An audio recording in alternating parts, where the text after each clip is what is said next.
Mondial Sport, leader de l'équipementier au Sénégal, nous allons proposer des blousons de très haute qualité. Blousons Yagini, vert, noir, Rafet du Sénégal, c'est à 20 000 francs. Maillot, nous avons les plus grands équipements. Nous avons Mondial Sport, leader de l'équipementier au Sénégal, 77 666 03 95, 77 059 99 84. Vous pouvez voir en télé, 8000 chaînes à 39 500 l'année. N'hésitez pas à contacter donc, le 77 535 97 62 avec Sartec IPTV Méga. Bonjour à tous et à tous, bonjour à tous les suiveurs et à tous les inconditionnels de Grégoire Omnisport. Donc, Garindiaï, Warul Tit, Warul Ragal Malin du Bégué, Dylan Bégué. On va parler de l'équipe nationale du Sénégal. Comme nous le savons, Sénégal Monde Nord, donc 25 mars à 29 mars, double confrontation, des matchs cruciaux pour la qualification pour la Coupe du Monde au Qatar. Malin du Bégué, on souhaite un excellent week-end de football accompagné de Grégoire Omnisport. Liste Alice qui est un double. Alice Lissambi, qui est un double, vendredi prochain. On fera face à Ali Cissé, le coach champion d'Afrique, pour nous donner une liste des 25 lions pour le voyage au Caire, mais aussi pour la réception ici au stade Abdoulaye Wade de Diamniadio. Mais l'ici, moi, d'après les hommages, Ali Cissé ne va pas changer grand-chose. Ali Cissé va rester conservateur, orthodoxe et donc remettre les mêmes hommes pour cette double confrontation face à l'Égypte. Comme nous avons, on ne change pas l'équipe qui gagne. Et Alice ne veut pas changer. Oui, n'a pas l'intention de changer. Donc pour l'instant, mais il y a des problèmes. Le poste d'excentré droit, c'est un poste où il y a des problèmes. Parce qu'Ismaël Sarr est blessé samedi dans le football. Donc il va venir aussi donc juste face à l'Égypte. Est-ce qu'il ne peut jouer 90 minutes? Est-ce qu'il ne peut départ? Est-ce qu'il remplaçant les Dougou? Est-ce que Alice ne risque de lancer Watko? Est-ce que tout le chute? Il y a une interrogation sur la santé physique d'Ismaël Sarr. Actuellement, à part Ismaël Sarr, il y a une belle excentré droit de métier. Bamba Dieng testé nañ ko mais gis nañ ne ça n'a pas été une franche réussite. Bamba Dieng fan la gën a réussir mooy au poste d'attaquant de pointe. C'est un 9. Mame Baba Thiam c'est un 9 même s'il est blessé. Boulaye Dia c'est un 9, c'est pas un excentré. Alice Cissé li lay war a suul, il faut nous amener des excentrés de métier. Il faut un excentré droit ou bien un ailier droit. Ismaël Sarr actuellement, il y a des problèmes. Maintenant, Mame Baba Thiam aussi il a une blessure. Il est parti pour être absent. Donc, nous avons les options. Krépin Diatta en rééducation. Option I, il doit apporter du 109 au poste d'excentré droit. C'est un Bouna Sarr, mais Bouna Sarr n'est pas aussi offensif. Offensif, mais technique biga am dribbler les excentrés de métier. Nous jouons chaque jour comme Rodrigo. Avec le Real Madrid, Ange a injecté Rodrigo, c'est un joueur de couloir. Il a apporté des problèmes à Nuno Mendes. Jour bu ne ak poste de prédilection. Il y a des excentrés yoo xam ne war nañu mën a indi. Lamine Gueye ñu ngi ko doon kii mais Lamine Gueye finalement dafa blessé. Faire saison jeex na. Mais il y a le cas Iliman Ndiaye qui est un jeune joueur et qui a déclaré son amour 21 ans. Il a déclaré son amour à l'équipe nationale du Sénégal. Muy jouer cette saison avec Sheffield United. De toute façon, Aliou Cissé moom bon le temps de jeu ne compte pas comme ni ko Sénégal di waxee. Comme Sénégal nee nañ moom ñu ci bëri temps de jeu amul njariñ. L'essentiel nay entraînement ak club am jeex na. Ma loolu moo def rek parce que jour bu amul temps de jeu club nan lay progresser dans sa carrière. Équipe nationale bu ñëwee yow dina gagner football gagner nga kontaan même dans sa carrière il ne progresse pas. Un joueur qui ne joue pas dans un club ne va pas gagner des trophées majeurs ou bien il va les gagner en tant que remplaçant. Le joueur là ne pourra pas être meilleur joueur africain. Le joueur là ne pourra pas être meilleur gardien africain. Edouard Mendy bi bu doon toog banc même si gagné la Coupe d'Afrique est-ce que na mën a gagner meilleur FIFA The Best bañ naan mooy meilleur gardien au monde. Sadio Mané bu doon toog banc est-ce que dina gagner ballon d'or africain même si day gagner 4. Donc Sénégalais aussi nañ xam ne le football c'est la compétition. Il faut que le joueur ait un temps de jeu.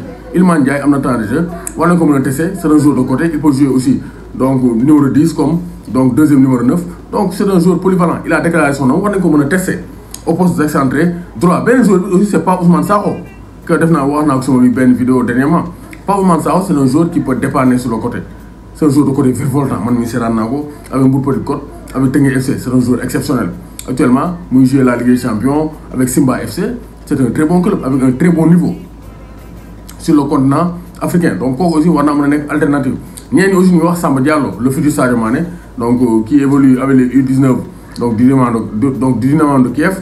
Que le Bari nous lac donc Dynamo de Kiev, après l'année prochaine, il va jouer dans l'équipe première. Donc, Samba Diallo, nous avons donc ñëw am chance am sur le côté droit de l'attaque des Lions du Sénégal. Donc option yi bari na Aliou Cissé moo war a xool l'option la plus crédible pour mu indi un joueur de côté. On veut un joueur de côté, voilà.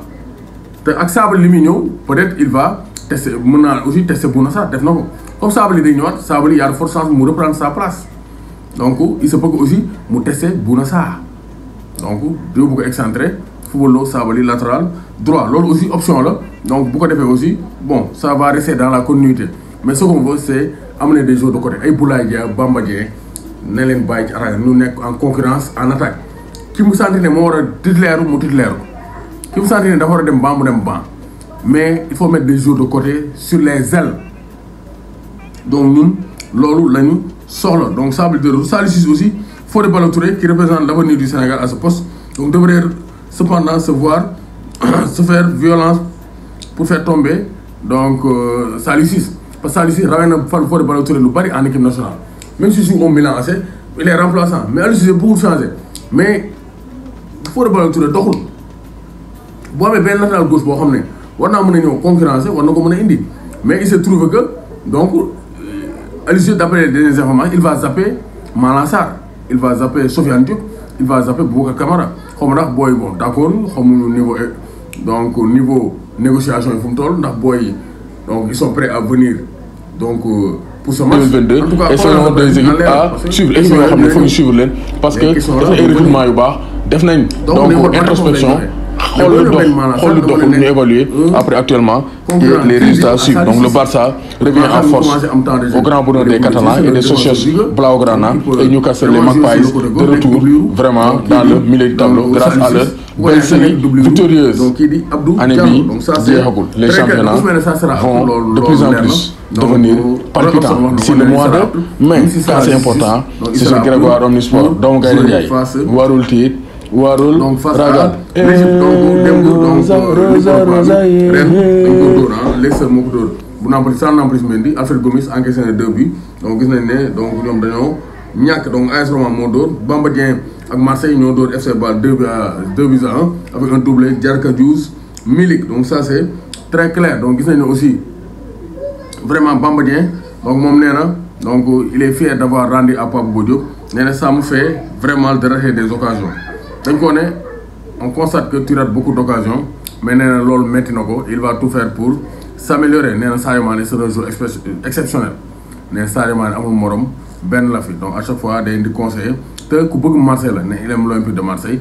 Nee na à chaque fois Sadio Mané day wax ne day seetaan Marseille Olympique de Marseille yëpp te heure bu ñëwee sélection il leur parle de Marseille. Donc moo tax Marseille ñuy commencer rêver ne pourquoi pas Sadio Mané à Marseille un jour. Ah c'est possible, hein, tout est possible donc dans le football. Donc ça c'est très clair. Donc Monaco bu Sofiane Diop dañ ko dóor donc 2 buts à 0. Donc gis nañ Atalanta Bergame moo dóor Leverkusen 3 buts à 2. Braga moo dóor Monaco 2 buts à 1. Barça dafa nul 0 buts partout. Ñu doon xaar un grand Barça, mais Barça ils n'ont pas été efficaces face aux Turcs de Galatasaray. Donc Betis Séville bu Sabaly mercredi lañ ko dóor.